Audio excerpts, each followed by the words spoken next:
आप कहाँ से आए हैं सर? मैं उत्तराखंड से। आप यहाँ बहुत टाइम से बैठे हुए हैं सरकार, तो आगे क्या रणनीति है आप किसानों की?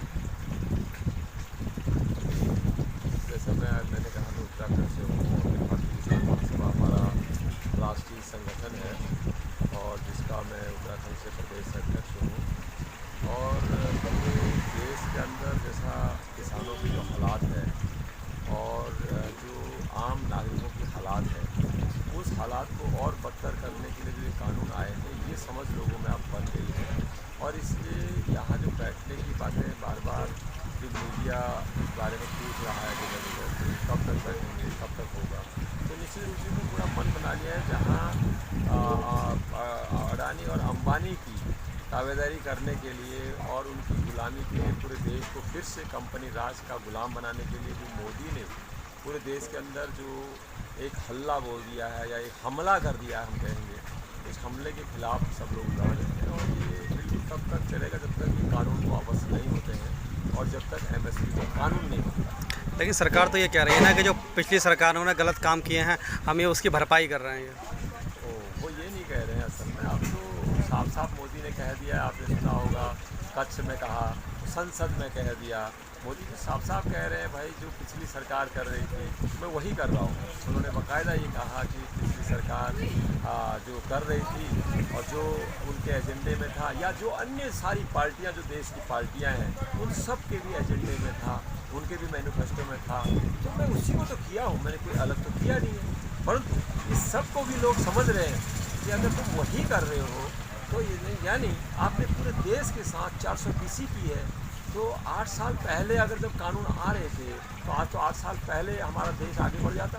अगर जो आज बढ़ा रहे हैं उस टाइम आपने विरोध किया, उस टाइम तो कहा आपने कि किसान बर्बाद नहीं होगा बल्कि पूरा देश बर्बाद हो जाएगा इन कानूनों से, आपकी ये बात थी। और उसके बाद आज कह रहे हैं कि मैं वही कर रहा हूँ, तो इसका मतलब साफ साफ आप ये कह रहे हैं कि भाई आप भी अडानी अंबानी का खाते थे और मैं भी अडानी अंबानी का खाता हूँ, मगर आप और हम में फ़र्क ये है कि आप चोर थे, क्योंकि आप जो है नमक हराम थे। आप चोर को अगर जैसे आपके घर में अगर कोई चोर आएगा, आप चोर को तो चोर भाग जाएगा। तो इसी प्रकार से हमने हल्ला किया 2012 में। मोदी का कहना है कि आपने बिलों को वापस ले लिया और अब हम लाए हैं तो हम तो उनका खा रहे हैं, तो हम नमक हलाल हैं, हम डकैतों की तरफ काम करेंगे। जैसे चोर जो है भाग जाता है, डकैत जो है गोली मारता है, तो पूरा वो इस बात को भी बता रहे, तो जनता इस बात को भी पूरा बखूबी समझ रही है। इसीलिए तो अब सारे इस देश के अंदर एक आह्वान किया गया है कि बीजेपी को हर मोर्चे पर शिकस्त दी जाए। इसलिए कुछ लोग ये भी कह रहे हैं भाई ये तो आप जो है राजनीति करने लग गए हैं किसान लोग, पर ये राजनीति का सवाल नहीं है, बल्कि राजनीति से भाजपा को, मोदी सरकार को, RSS को जो पूरे देश को बर्बाद करने में लगा है, उसको पूरा बेदखल करने की हम लोग अपील कर रहे हैं पूरे देशवासियों से कि ये जो है डकैतों को बाहर किया जाए, चोरों से निपट। लेकिन सरकार तो ये कह रही है ना हम हिंदू राष्ट्र बना रहे हैं, राम राज्य ला रहे हैं। हाँ बिल्कुल ठीक कह रहे हैं आप। तो राम राज्य मुँह से तो नहीं होता ना, राम राज्य मुँह से नहीं होता।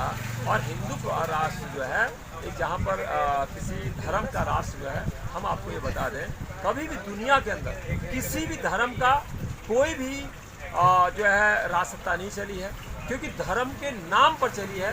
धर्म के नाम पर लोगों ने शासन किया है, शासक वर्ग आया है, तो शासक वर्ग निश्चित रूप से वर्गीय लड़ाई करता है। शासक वर्ग या तो पूंजीपति का होगा या मजदूर वर्ग का होगा।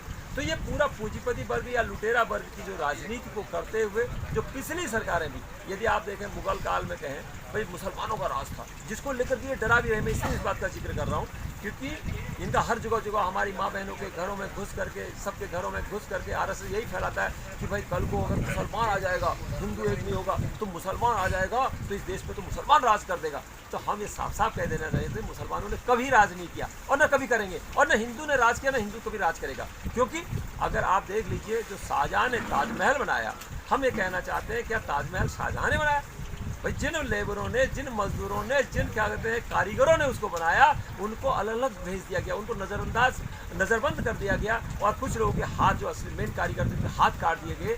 तो ये यानी कि राजा की सत्ता थी, कोई मुसलमान जो बेचारा हजाम था उसका कोई शासन नहीं। लेकिन वो भी तो एक मुसलमान था ना, इसका शासन था। तो मुसलमान हो जाने से क्या होता है? इसी प्रकार से हिंदू हो जाने से आज क्या हो रहा है? क्या आज जो श्रम कानून है देश के अंदर, क्या उन पर जो है लागू नहीं होंगे?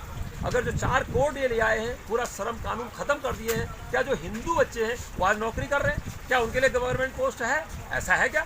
या आज जो ये कृषि कानून आए हैं, जो कृषि कानून लाए हैं, क्या ये हिंदुओं की खेती पर लागू नहीं होंगे? लेकिन ये तो किसानों के खिलाफ है। हिंदू के बच्चे तो ये कहते हैं ना कि प्राइवेट वाले बहुत मेहनत करते हैं और जो सरकारी हैं वो काम चोर हैं, इसलिए सब कुछ प्राइवेटीकरण हो जाना चाहिए। जी जी जी, बिल्कुल, आप बहुत अच्छा सवाल है, बहुत सवाल। तो मेरा एक ही सवाल, इस सवाल पर सवाल है सब लोगों से जो ऐसा कहते हैं, आपसे मेरा निवेदन है उनसे सिर्फ ये कह देना, मान लीजिए हम जैसे खेती करते हैं, अभी फिर किसानों का मामला, खेती पर अगर हमारा मजदूर कोई काम नहीं करेगा, हम खेती को छोड़ देते हैं या मजदूर को निकालते हैं? क्या करते हैं? तो इसी प्रकार अगर सरकारी कर्मचारी काम नहीं कर रहा, सरकारी चीज़ें काम नहीं कर रही हैं, तो सरकार का काम होता कि सरकार में जो काम करने वाले जो कर्मचारी उनको ठीक किया जाए। तो सरकार करके नहीं करना चाहती है ताकि प्राइवेटीकरण हो। बात यह है, ये तो सरकार कैसे ठीक नहीं कर सकती भाई, कैसे ठीक नहीं कर सकती? सब कुछ ठीक हो सकता है। अगर आप अपने खेती पर काम करने वाला, अपने घर पर काम करने वाले नौकर को ठीक कर सकते हैं, तो क्या सरकार जो सरकारी महकमे में काम करने वाले लोग जो चीटिंग कर रहे हैं, जो गड़बड़ कर रहे हैं, उनको ठीक कैसे नहीं कर सकती है? ये पूरा का पूरा प्राइवेटीकरण को लाने का एक षड्यंत्र है, क्योंकि वो प्राइवेट जो कंपनियां हैं, जो देश के अंदर आज कंपनी राज चल रहा है, जिसको मैंने शुरू से कहा कि जिस प्रकार से ईस्ट इंडिया कंपनी ने पूरे देश को गुलाम बनाया, आज पूरे देश को आज जो मल्टी नेशनल जो कंपनियां हैं या जो विदेशी कंपनियां, स्वदेशी कंपनियां हैं, तो उनका गुलाम बनाने का जो षड्यंत्र मोदी सरकार आज कर रही, भाजपा सरकार जो कर रही है, तो निश्चित रूप से उसमें कोई अंतर नहीं है। हम गुलाम चाहे विदेशियों को हों या स्वदेशियों का, एक ही बात होती है, गुलामी तो गुलामी। लेकिन हमारे उत्तर प्रदेश के मुख्यमंत्री योगी आदित्यनाथ जी कहते हैं 4 साल बहुत बेमिसाल रहे हैं, अखबारों में बहुत प्रचार हुआ है, किसानों की आय दुगनी कर दी गई है, मजदूर खुशहाल हो गया है, तो उसको आंदोलन करने की जरूरत है। अगर वो आंदोलन कर रहे होते तो यहाँ आपके साथ बॉर्डर पर होते, वो तो अपने घरों में। हाँ, ये असल में जो आरएसएस है, जिस प्रकार से आरएसएस ने इस देश के अंदर एक नफरत का बीज बो दिया है, पूरा हिंदुओं के अंदर जो ला दिया, जो मैं पहले भी कह रहा था कि मुसलमानों का राज हो जाएगा, मुसलमानों का राज हो जाएगा, हिंदुओं को एक होना है, मतलब हिंदुओं के नाम पर आप पूंजीपतियों के पक्ष में लोगों को करते हुए जो आरएसएस है वही तो इस भ्रम को फैला रहा है, और इसीलिए उसी ने रोका है। इसीलिए मैं उन लोगों के लिए आपके द्वारा एक मैसेज देना चाहता हूं कि अपने गरेवान में वो हमारे आरएसएस के लोग भी मतलब ज़रूर देखें, जो बेचारे आज किसानों के बेटे हैं, जो किसी छोटे मोटे दुकानदारों के बेटे हैं, जिनके माँ बाप छोटी मोटी कोई सर्विस कर रहे हैं या नौकरी वालों के बेटे हैं, उन लोगों को ज़रूर इस पर सोचना चाहिए। क्या जो ये कानून है, आज जो कृषि कानूनों के साथ साथ जो आज अनाज को, दलहन को, तिलहन को, आलू को, प्याज को सरकार ने आवश्यक वस्तु अधिनियम से बाहर कर दिया है, जो आज आवश्यक वस्तु अधिनियम संशोधन 2020 कानून जो आया है, जिसके तहत इन हमारी खाद्यान्नों को, तेलों को और आलू प्याज को तक बाहर कर दिया है, उनसे ये हम पूछना चाहेंगे जो मार्केट से खाने वाले हैं, उनके लिए क्या योगी सरकार हो या मोदी सरकार हो, क्या अलग से उनके लिए कोटा भेजेगी? मैं समझता हूँ वो भी भूखे मरेंगे। ये बात समझ रहे हैं लोग, अब निश्चित उन लोगों को भी समझ में आ रही है। अब कुछ लोग अंधे लोग हैं वही चल रहे हैं। लेकिन वोट तो आपने इस चीज़ के लिए नहीं दिया ना गवर्नमेंट को वोट तो इसलिए देता है मुस्लिमों को टाइट करेंगे, तो वो तो मुस्लिमों को टाइट करे रखे हैं ना, फिर क्या परेशानी है? नहीं, वो असल में एक समझदारी का सवाल है, क्योंकि मुस्लिम को भी खाना चाहिए, हिंदू को भी खाना चाहिए, सिख को भी खाना चाहिए। हम तो सीधे सीधे इस पर ये करते हैं, इसलिए हम पर तो ब्लेम होता है कि ये तो धर्म विरोधी है, जबकि कोई भी कम्युनिस्ट कभी भी, कोई भी कामरेड, कोई भी मतलब जो संगठन के लोग जो इस मानसिकता के होते हैं कि समाजवाद आए, तो वो किसी धर्म के विरोधी नहीं होते। धर्म व्यक्तिगत मामला है। हम कह रहे हैं कि यहाँ इन आंदोलनों के बीच भी आपकी आरएसएस जो है पूरा घुसने की जो है पुरजोर कोशिश कर रही है, वो पूजा के नाम पर, मतलब आपकी आरती के नाम पर, या इस ढंग से हम कह रहे हैं कि मंच के अंदर कहीं भी कोई पूजा पाठ न हो। यहाँ अगर सारे लोग किसान आए हैं तो किसान लोग ही इस लड़ाई को लड़ रहे, तो उसमें मुसलमान अगर किसानी कर रहा हो किसान है, हिंदू किसानी कर रहा तो किसान आप पूजा पाठ का विरोध कर रहे हैं, इसका मतलब तो आप तो हिंदुत्व विरोधी हो गए ना? ना, वो विरोध है ही नहीं। विरोध कहाँ है? हम तो कह रहे हैं हमारे कैंप में आकर के हमारे साथी जो करते हैं वो यहाँ करें, मगर मंच में क्यों करें?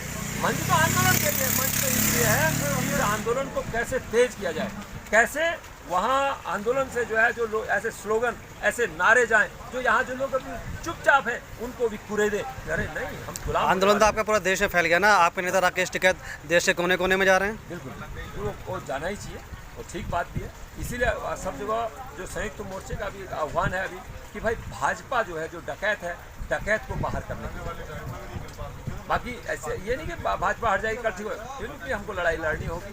फिर भी हमको शिक्षा के लिए, स्वास्थ्य के लिए, जब तक इस देश के अंदर शिक्षा, स्वास्थ्य, रोजगार ये रास्ते ही नहीं होता है, जब तक पूरा आम आदमी को एक नागरिक बतौर उसको ट्रीट नहीं किया जाता है, और ये खाली कहने के लिए नहीं कि भाई हम तो नागरिक हैं। अगर नागरिक हैं, पहले हम सबसे पहले एक मनुष्य हैं, मनुष्य के बाद हम किसी देश के अगर हैं तो नागरिक हैं, और नागरिक बतौर हम देश को अगर आगे बढ़ाने के बाद में देश बढ़ेगा। अगर हम हिंदू बतौर, मुसलमान बतौर या धर्म बतौर, जाति बतौर करेंगे तो यही होगा जो हो रहा है। इसलिए इससे बचने की अपील मैं आपके माध्यम से करना चाहता हूँ कि लोग इससे बचें और आगे बढ़ें, और ये आंदोलन हम जीतेंगे, ये हमें भरोसा है। ये तो जीतेंगे, मगर हमारी लड़ाई तब तक चलेगी जब तक आम आदमी की मेहनत को चंद मुट्ठी भर लूटते रहेंगे, हमारा संघर्ष जारी रहेगा।